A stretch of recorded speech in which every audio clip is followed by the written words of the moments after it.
sonidos más graves. Gracias. Sale.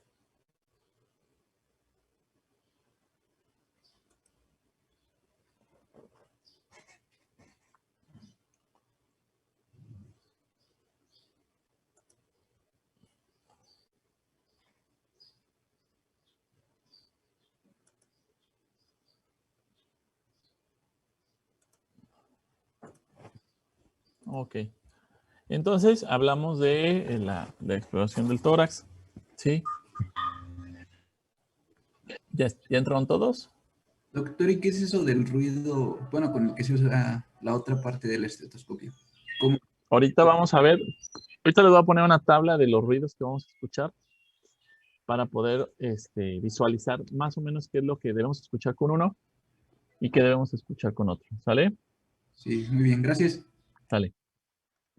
Entonces, es muy importante, jóvenes, ¿sí? La exploración cuando hacemos una exploración pulmonar, ¿sí? También el tórax anterior es importante, ¿sí?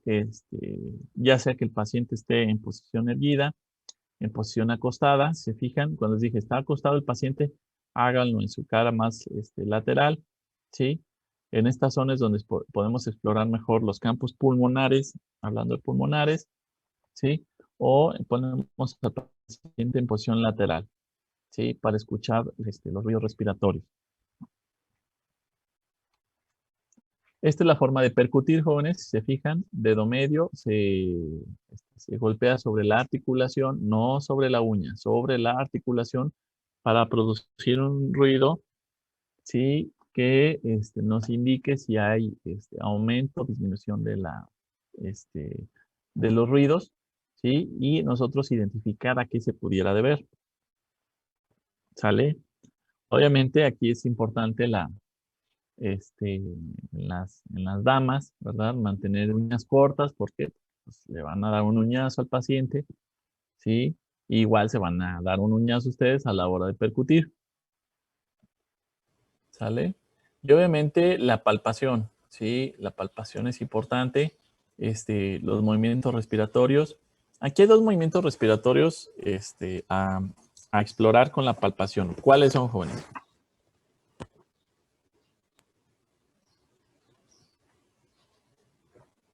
¿Quién me los dice?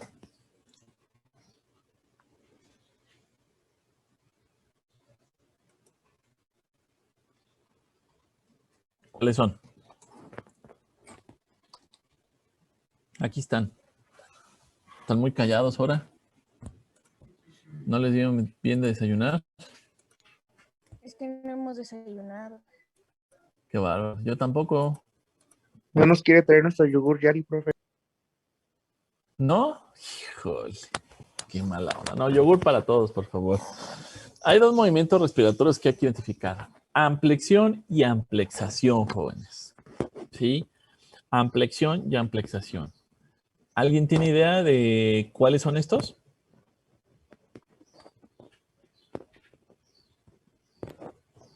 Amplexión es cuando se eleva el pecho, cuando uno inhala. Ajá. Y amplexación Perfecto. es Ya. cuando uno exhala. Casi. Amplexión. Cuando vemos que, como decía su compañero, el tórax se mueve en relación antero-posterior. ¿Sí? Y amplexación, cuando el tórax se mueve en relación lateral. ¿Sale? Por eso la imagen aquí. ¿Sí? Este es el movimiento de amplexación porque tenemos que ver cómo se expande de manera lateral, ¿sí? El paciente a la respiración, ¿sí? Y a la amplexión, ¿sí? Cuando se mueve de manera antero-posterior. ¿Por qué son importantes estos movimientos, jóvenes? ¿Por qué creen?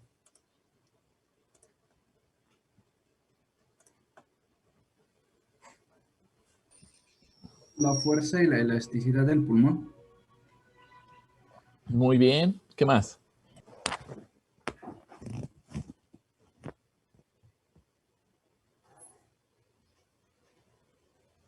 ¿Qué otra cosa?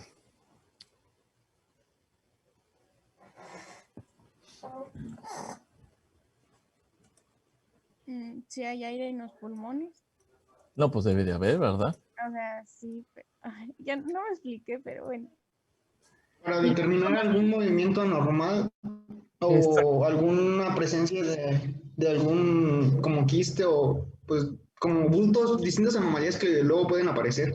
Miren, realmente para ver la normalidad de los movimientos. Si tengo un paciente, un pulmón restringido, ¿sí? Tengo un pulmón restringido, se va a mover menos. Entonces es muy importante observar esto. Tengo un paciente, fumador crónico, que, que tiene atrapamiento de aire porque tiene un síndrome de rarefacción, literal, ¿eh? O sea, es un paciente que mueve sus pulmones así. Esto es lo más que lo mueve. No es un movimiento armónico. Es un movimiento así, poquito, poquito. ¿Por qué?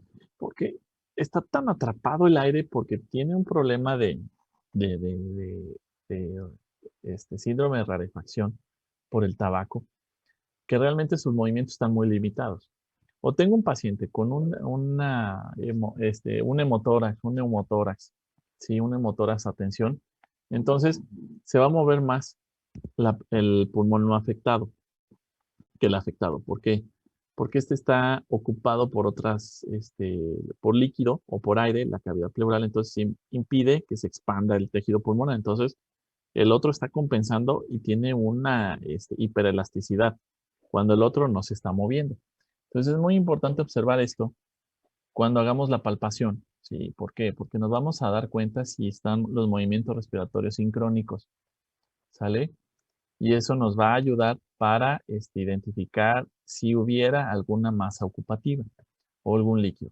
Aquí igual colocamos al paciente en posición posterior, juntan sus pulgares, sí, en la línea media y le piden al paciente respire y se tienen que separar y se tienen que volver a juntar. Pues tienen que ser simétricos sus movimientos, ¿sale? Y eso nos va a dar una idea de la ampliación y la amplexación están normales. O igual, colocan sus palmas o colocan sus dedos, ¿sí? Y le piden al paciente que respire y tienen que juntarse. Ahora sí que dependiendo de cada quien, cómo lo haga, ¿sí? Igual, la posición del puño, ¿sí? Colocan el puño y tienen que ver que se mueva, ¿sí? Del lugar.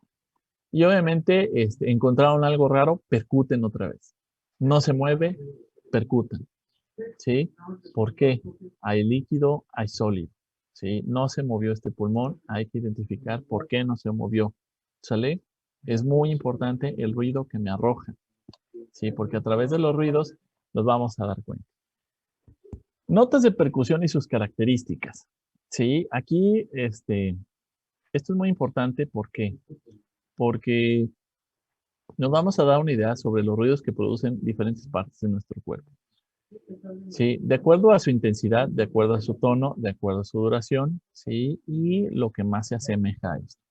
Entonces tengo un ruido plano, sí, con una intensidad suave, con un tono relativamente alto, una duración muy corta. Estamos hablando del músculo, sí. Ustedes percutan su músculo, sí, es suave, tiene un tono alto, pero es muy corto el ruido, sí.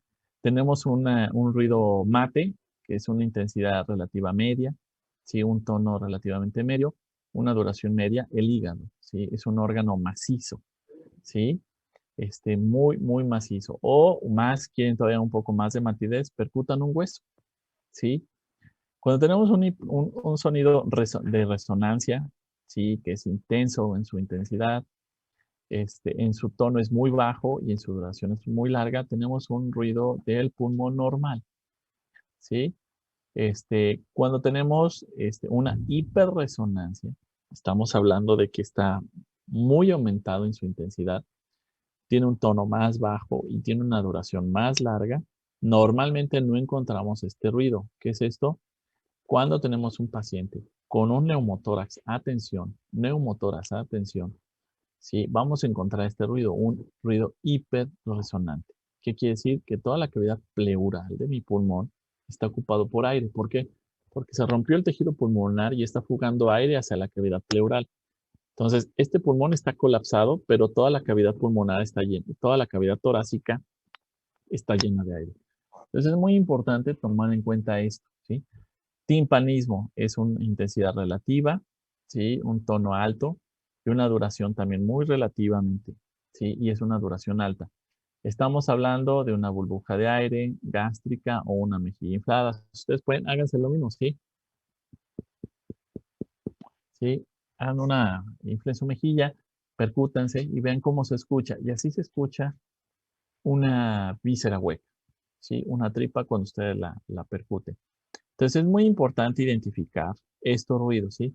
¿Qué hacen? Quiero saber cuánto es mate, ¿sí? Percútanse un hueso. Quiero saber si es timpánico, percútanse el cachete, ¿sí? Entonces, entre esos dos se encuentran el resto de los sonidos. Entonces es muy importante, ¿sí? Cuando queremos escuchar ruidos un poquito más gruesos, como el corazón de un bebé, ¿por qué? Porque tengo todo el tejido de la mamá. Estamos hablando de piel, tejido adiposo, músculo, vísceras. Después está la cavidad placentaria. Después tengo el líquido. Y después, por último, tengo al bebé. Entonces, se imaginan todo lo que tiene que pasar el sonido. Entonces, ocupo una membrana que me sepa identificar sonidos más graves. Entonces, cambio la membrana por algo más hueco para identificar esos ruidos que pudieran estar más lejanos, ¿sí? Por eso, el cambio de la membrana, ¿sí? Obviamente ustedes van a ir aprendiendo sobre la definición de los ruidos.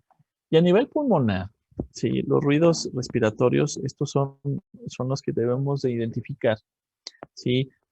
Como normales, ¿sí? Ruidos normales, tanto en su duración como en su intensidad, como en su tono y en su localización. El murmullo vesicular o el ruido vesicular, ¿sí? Son los ruidos expiratorios, ¿sí? Y duran más que los expiratorios, ¿sí? Metemos aire más lento de lo que lo sacamos, ¿vale? Entonces, un sonido muy suave, con un tono relativamente muy bajo, ¿sí? Y esto lo vamos a encontrar sobre la mayor parte de ambos pulmones. Y recordemos en su parte posterior, pidiéndole al paciente que cruce los brazos, nos va a mostrar toda la superficie a explorar, ¿sí? Lo que vamos a escuchar es el murmullo vesicular, ese desdoblamiento de los alvéolos cuando entra aire, ¿sale? Después el siguiente ruido que vamos a escuchar es el bronco vesicular, ¿sí? Cuando empieza el paso del aire a través de los pequeños bronquios. Es una intensidad de ruido intermedio, es un tono intermedio, y lo vamos a encontrar a menudo en el primero y segundo espacio intercostales por la cara anterior, ¿sí? Y entre las escápulas, ¿sí? Es muy importante esto porque a medida que nos vamos acercando hacia en medio, ¿sí? En la exploración y hacia la posición de la tráquea, vamos a encontrar más ruidos broncovesiculares. Los ruidos bronquiales, ¿sí? Son más intensos, con un tono más alto. ¿Por qué? Porque estamos hablando de un tubo por el que pasa aire, ¿sí? Entonces, lo vamos a encontrar esto sobre el manubrio esternal, ¿sí? Y obviamente el ruido traqueal, que era del que hablábamos la clase pasada, que es muy intenso, con un tono muy alto. Y este lo vamos a encontrar aquí sobre la tráquea, ¿sí? Un tubo muy hueco, muy amplio, por el que pasa nada más aire. Entonces es importante, sí, que ustedes tengan en cuenta estos ruidos como normales, ¿sí? Para ver si escuchamos alguna anormalidad. ¿Cuáles son los ruidos anormales? Tengo dos. Tengo los ruidos continuos y los ruidos discontinuos. Los ruidos discontinuos son los famosísimos estertores. Ahorita conocidos por todos por COVID, ¿sí? ¿Por qué? Porque hay una alteración en el tejido pulmonar, ¿sí? Que impide que se desdoble adecuadamente el tejido. Entonces no hay un murmullo vesicular como tal, ¿sí? Y entonces son ruidos que se escuchan y se dejan de escuchar, que se escuchan como si ustedes agarraran una bolsa de plástico y así se escucha, ¿sí? Es un ruido discontinuo. Son intermitentes, disfónicos, similares en puntos breves en el tiempo. Tengo dos tipos de estertores, un estertor fino y un estertor grueso. Los estertores finos son suaves, agudos, muy breves, y un estertor grueso más intenso, con tono más bajo. Ahorita en los pacientes con COVID lo que encontramos son estertores muy finos. ¿Por qué? Porque el tejido es el que está inflamado. ¿Dónde escuchamos estertores gruesos? En los pacientes con neumonías. Los pacientes con neumonías escuchamos estertores gruesísimos. ¿Sí? Realmente se escucha literal como una bolsa de plástico, así, que no pueden escuchar más que ruido. ¿Sí? Entonces es muy importante identificar esto. Y los ruidos continuos. Un ruido continuo que dura más de 250 milisegundos, mucho más largos que los estertores, similares en tiempo, pero no persisten en todo el ciclo respiratorio, a la diferencia de los estertores. Ustedes le piden al paciente que inspire y expire y el estertor se escucha, tanto la inspiración como la expiración. El ruido continuo no, ¿sí? ¿Y de cuáles estamos hablando? De las sibilancias. Las sibilancias corresponden a qué? A los tubos que transmiten, perdón, por los cuales pasa el aire. ¿Sí? Esto es muy importante. Las sibilancias normalmente pueden ser agudas, menos alrededor de los 400 Hz. ¿Sí? Y normalmente escuchamos sibilancias a la inspiración o a la expiración. ¿Sí? Esto es muy importante observarlo. ¿Por qué? Porque esto me va a dar pauta para pensar. ¿Es un paciente con asma? ¿Es un paciente con una bronquitis? ¿Sí? Dependiendo del tipo de sibilancia. Y tengo ruidos continuos de tipo roncus o roncos, alrededor de los 200 Hz o menos, es parecido a un ronquido. Y en estos pacientes es donde encontramos cuáles, las laringotraqueitis. ¿Sale? Son ruidos más gruesos, ¿sí? De duración más corta, pero se escuchan con una intensidad muy grave. ¿Sí? Entonces es muy importante esto. ¿Por qué? Porque estamos hablando de lugares por donde pasa el aire. Es muy importante. No encuentro estertores en bronquios, no encuentro sibilancias en tejido. Métanse esa idea en la cabeza. ¿Sale, jóvenes? Es muy importante. ¿Puedo encontrar los dos? Sí. ¿Puedo tener un paciente con una neumonía, una bronquitis? Sí. Entonces el paciente puede tener tanto estertores como sibilancias. Si encontramos los dos, estamos hablando de que el paciente tiene una afectación muy grande, porque tiene afectado el tejido pulmonar y tiene afectado el bronquio. Entonces es muy importante tener en cuenta esto cuando hagamos nuestra exploración. ¿Sí? Entonces, aquí en esta imagen lo que hice fue resumirles cómo se hacen dónde podemos encontrar los ruidos continuos, roncos o roncus, ¿sí? Los encontramos a nivel de tráquea, ¿sí? Las sibilancias de un tono más agudo, ¿sí? En los bronquios, ¿sí? Y obviamente un ruido bronquial, un poquito con un poco de condensación, ¿sí? Encontramos el ruido entre el bronquio y los alveolos, ¿sí? Y obviamente vamos a escuchar también un ruido que a nivel pulmonar que se llama roce, ¿sí? ¿Qué es esto? Cuando tenemos un paciente con una afectación pleural, ¿sí? Y tiene líquidos o tiene más que nada una afectación por una infección, estamos hablando de un empiema, encontramos el frote de las pleuras. ¿Y cómo se escucha? Como ustedes frotaban sus dos manos, ¿sí? Así se escucha el frote de las pleuras. Si es así, este paciente aparte tiene un derrame pleural, muy probablemente se deba a un empiema, ¿sí? Que es una afectación infecciosa de las pleuras. Entonces, es muy importante tener en cuenta esto. Cuando tenemos una crepitación muy fina en un tono muy agudo, estamos hablando de un estertor muy fino a nivel alveolar, ¿sí? Cuando encontramos un tono vesicular, que es un tono agudo, ¿sí? Es cuando encontramos el murmullo vesicular, ¿sí?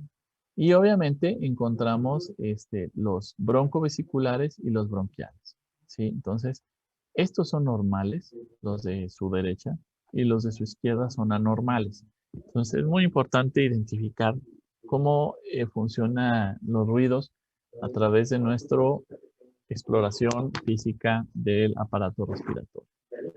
Por eso les mencionaba, agarren su estetoscopio y escúchense, ¿sí? Háganlo bilateral, escuchen a algún familiar en su casa, que meta aire, que diga 33, que hagan la transmisión de la voz. ¿Por qué?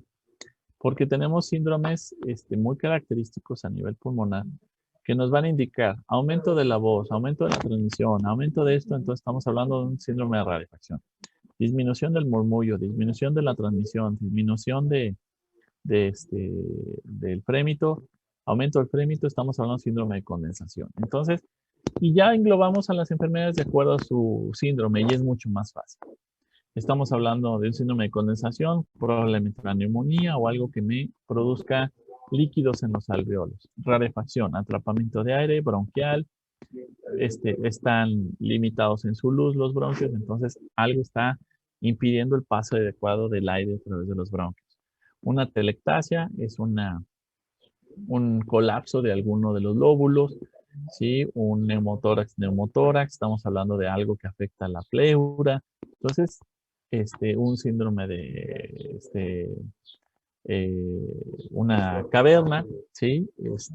Entonces, estamos hablando de que el tejido pulmonar tiene un hueco y tiene líquido, tiene pus, etcétera, ¿sí? Entonces, es muy importante identificar cuáles son los ruidos normales para, en el día que ustedes los encuentren, identifiquen cuáles son los ruidos anormales. Y obviamente también hay que ver el patrón respiratorio, ¿sí? Mi patrón respiratorio. Es muy importante el tipo de respiración que tiene mi paciente. Mi paciente puede tener una disnea, una ortopnea cuando se incorpora de estar acostado a sentado y como que le falta el aire, una taquipnea cuando estamos hablando de una respiración rápida y superficial, o una bradipnea, una respiración lenta, ¿sí? Cuando estamos hablando de una hipernea o una polipnea, ¿sí? Cuando estamos hablando de un paciente que respira muy rápido pero mete mucho volumen, o una hipopnea, un paciente que mete muy poco volumen, ¿sí? Entonces estamos hablando de una respiración rápida y superficial. Y tenemos respiración muy características, que son, estas tres son las más comunes, la respiración de Kussmaul, la respiración de Cheyne-Stokes y la respiración de Biot. ¿Sí? Estamos hablando en las pacientes con una respiración de Kussmaul, es una respiración muy probablemente en un paciente acidótico, es un paciente que realmente su respiración es irregular, ¿sí? Mete mucho aire, deja de meter, mete poco, vuelve a respirar mucho y así pasa. La respiración de Cheyne-Stokes, sí, estamos hablando de una respiración neurológica. Esta es característica, jóvenes, la respiración Cheyne-Stokes, cuando estamos hablando de un paciente con una lesión cerebral. Sí, es un paciente que tiene un infarto, una hemorragia, una lesión de tallo, ¿sí? Tiene una respiración de Cheyne-Stokes. Es una respiración muy regular, ¿sí? Empieza lento, sube, sube, sube y baja, ¿sí? Entonces, esto es una respiración muy irregular y que si ustedes lo correlacionan con su paciente, pues muy probablemente tenga una afectación neurológica. Les decía, una respiración de Kussmaul es una respiración rápida, muy superficial, contrariamente a la respiración de Biot, que nosotros le llamamos la respiración agónica. Es un paciente que literal está muriendo. ¿Sí? Entonces, cuando empezamos a ver que el paciente empieza a boquear. Entonces, estas tres respiraciones son las que me llaman más la atención. Una respiración atáxica es una respiración que tiene que ver con alguna alteración neurológica, ¿sí? Muchas veces son por drogas, ¿sí? Y obviamente hay que identificar por qué el paciente tiene esa respiración atáxica tan irregular, ¿sale? Respiran profundo, superficial, meten menos volumen, meten más volumen, después dejan de respirar, ¿sí? Entonces este paciente muy probablemente tenga una intoxicación por algún fármaco, por algún tóxico, ¿sale? Entonces tenemos la respiración normal, estamos hablando de que son entre 14 y 20 respiraciones por minuto en unos adultos y hasta 44 por minuto en un lactante, ¿sí? Entonces una respiración rápida y superficial, que es una taquipnea, ¿sí? Y hay que identificar las causas. Puede ser una acidosis metabólica, una alcalosis respiratoria, dolor, pérdida de volumen, muchas cosas pueden darme una taquipnea, ¿sí? Una respiración profunda, ¿sí? Estamos hablando de que es un paciente que está haciendo una compensación ya por una acidez, por una hipoglicemia, y hay que identificar que no sea una respiración de Kussmaul, que sería la siguiente, después, si este paciente no recupera, y obviamente caiga mi paciente en un coma acidótico por una acidosis metabólica. ¿Sale? Una respiración lenta puede ser también por un coma diabético, por una sobredosis de algún fármaco, ¿sí? Por alguna sedación, entonces, por aumento de la presión intracraneal. Entonces, es muy importante identificar por qué mi paciente tiene una bradipnea, ¿sí? Una respiración de Cheyne-Stokes, ¿sí? La que les decía que el paciente tiene periodos de hipernea con periodos de apnea, ¿sí? Y entonces el paciente tiene una alteración neurológica, un daño cerebral, ya sea por una insuficiencia cardíaca, un infarto agudo al miocardio, por una enfermedad vascular cerebral ya tipo hemorrágico o isquémico, ¿sí? Entonces, esta respiración es neurológica, está controlada por algún daño cerebral. Una respiración atáxica, ¿sí? Donde tenemos un paciente que tiene una respiración muy irregular, ¿sí? Y obviamente me va a identificar que mi paciente puede tener múltiples daños, ¿sí?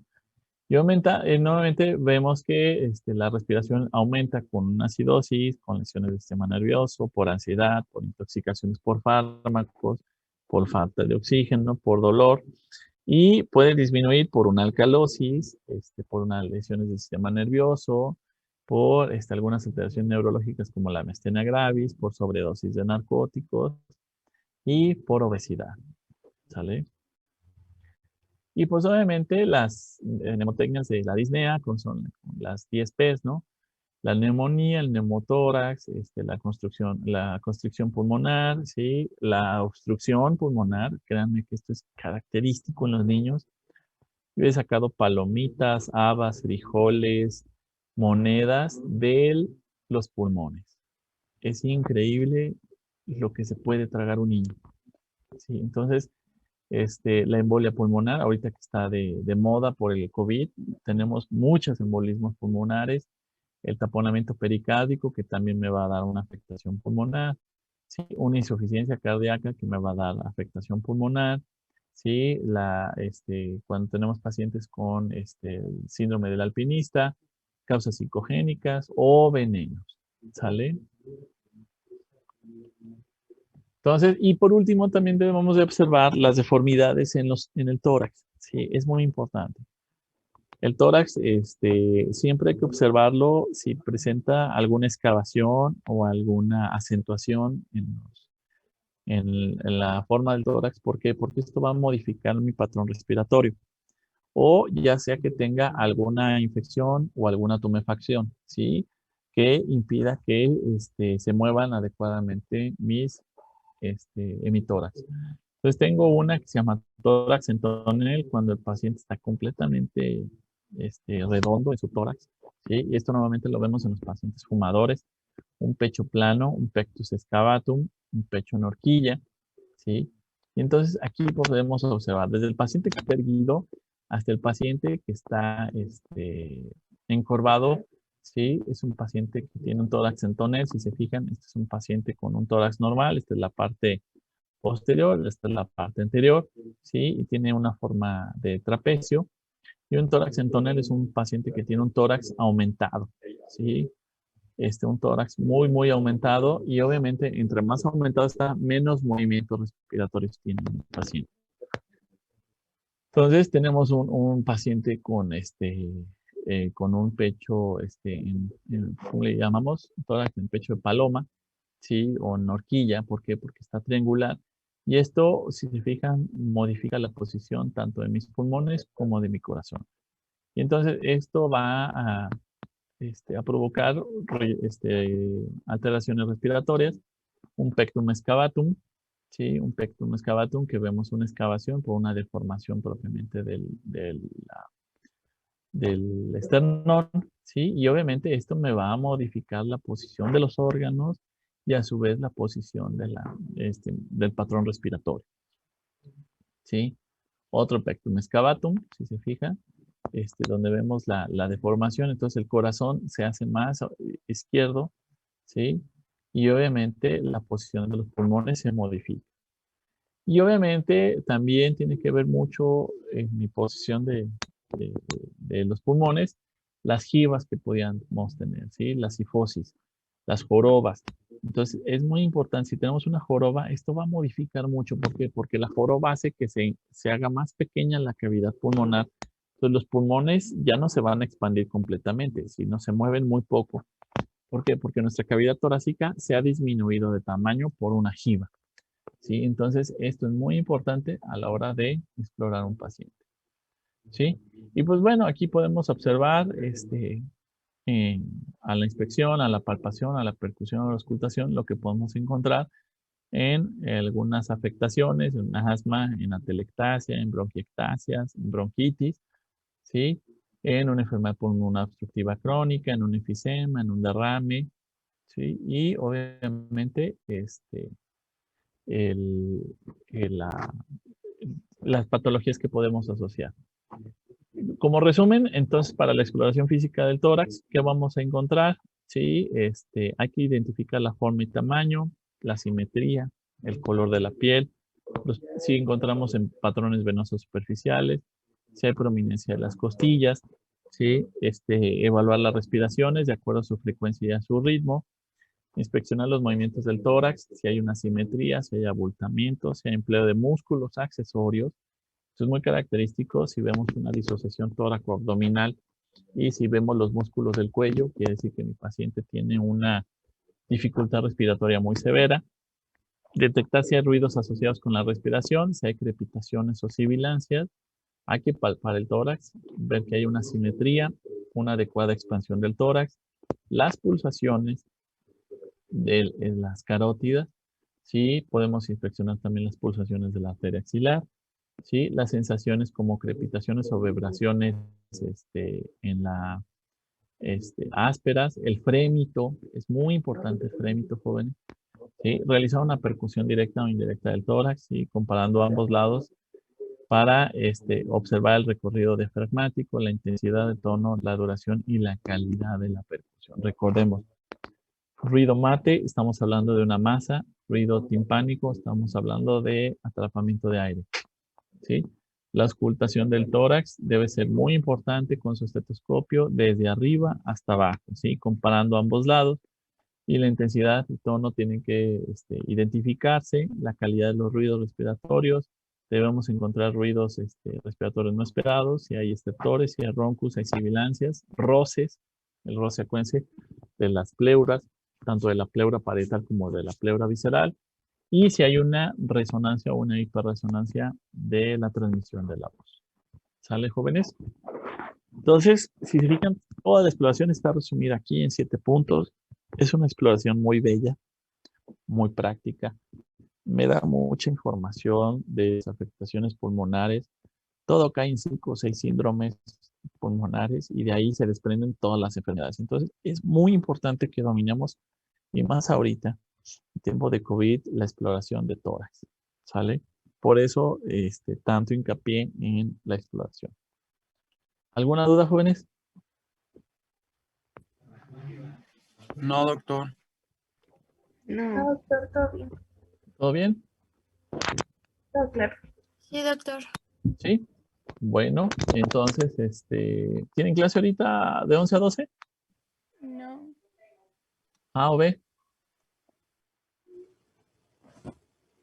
¿No? ¿Ninguno de los dos? No. Podemos ver entonces a las estrellas de la A brillar por un Oscar. Claro, profe. Perfecto. ¿Quién dijo claro? Porque es la primera que va a poner su video. Chale. Ahorita lo ¿Vale? voy a hacer. Doctor, ¿yo puedo poner mi video? Adelante. Ahí van. Bueno, déjenme. lo va a compartir otra compañera porque mi internet está medio Ven. mal. Bueno, miren, vamos a hacer esto. Me quedan 4 minutos. Entonces nos salimos y preparen sus videos para entrar. ¿Sale? Sí, gracias.